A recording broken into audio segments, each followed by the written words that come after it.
কিছু হয়েছে নাকি ছেলেটার? শরীর টরীর খারাপ? তোকে কয়েছিল আসবে না আজ? মা, সুনির্মলদা বোধহয় আর কোনোদিনই আসবে না। কেন? সুনির্মল তেমন ছেলেই না যে একখানার দায়িত্ব নিয়ে মাঝপথে ছেড়ে দেবে। শুনি আর আসবে না। আসবে না কেন? বকুলের বাবা বোধহয় তোমায় কিছুই বলেন।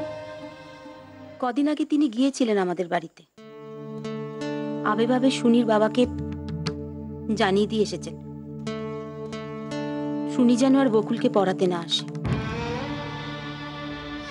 তুমি তো মেয়ের মা, তোমার মেয়েকে নিয়ে 5 জনে 5 কথা বলুক, শুনিকে জড়িয়ে।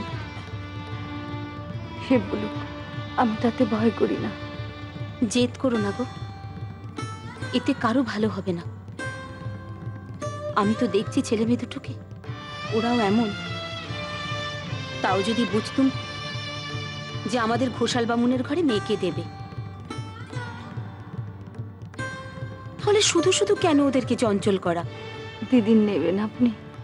আপনি নেবেন আমার বুকুকে?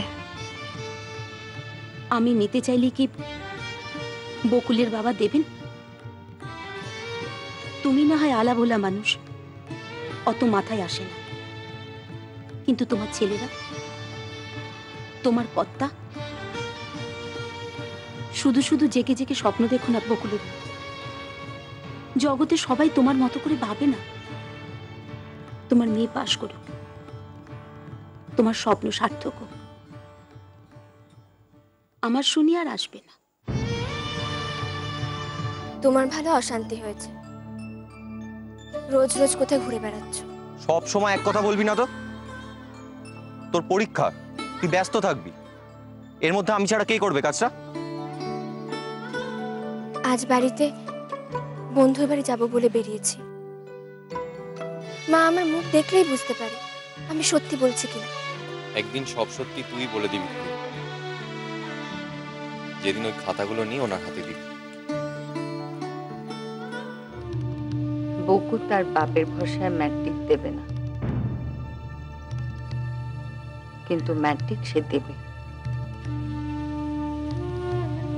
বকু তার বাপের ভরসায় পাশ করবে না, কিন্তু পাশ সে করবে।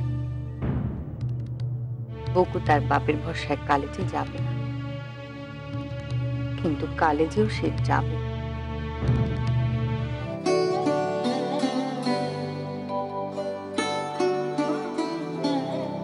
8 বছর? আরে সেসব ঠোঙা হয়ে গেছে মশাই। ওই কাগজপত্র নিয়ে বসে থাকলে আমাদের ব্যবসা চলবে?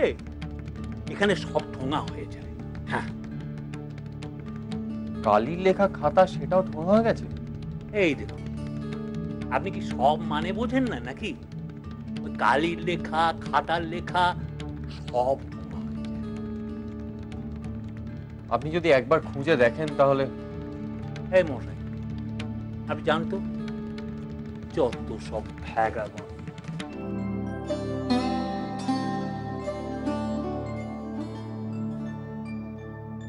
মা, তোমার স্বপ্ন